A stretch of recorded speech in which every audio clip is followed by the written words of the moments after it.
Well, we've got a stunning picture to show you now of that capsized cruise liner on the Tuscan coast. Take a look. The newly released satellite image was taken from 500 kilometers above the Earth. It's now been 5 days since the ship slammed into a reef, killing at least 11 people.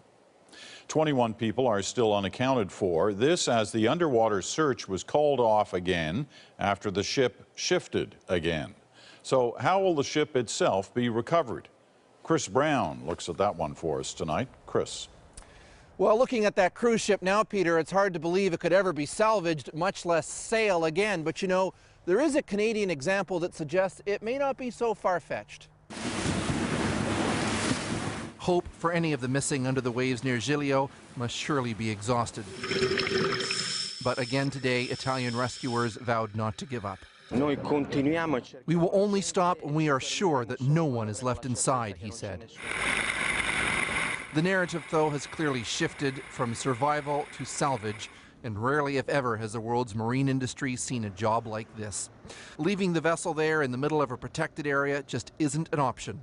Chris Gardner, a former deep-sea diver who's pulled the dead out of sunken oil rigs, now teaches marine safety. If they can patch it, they could refloat it.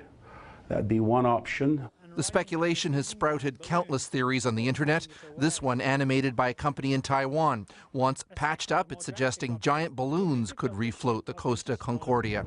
It's technically doable, says Mark McAllister, a BC naval designer and ship salvager, but he has his doubts.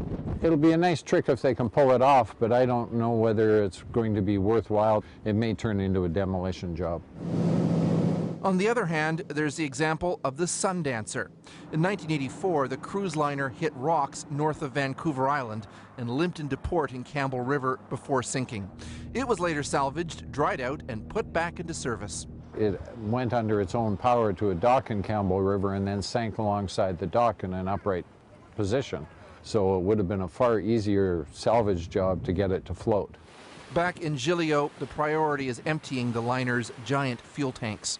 The actions of the captain continue to draw criticism and amazement. His latest explanation for leaving the sinking ship before it was fully evacuated was that he tripped and fell into a lifeboat. Incredibly, the story of the Sundancer also has an Italian angle. As I mentioned, it was put back into service and ended up as a cruise liner in Italy. In the 1991, Peter, it sank again. Chris Brown in Vancouver tonight. Thanks, Chris.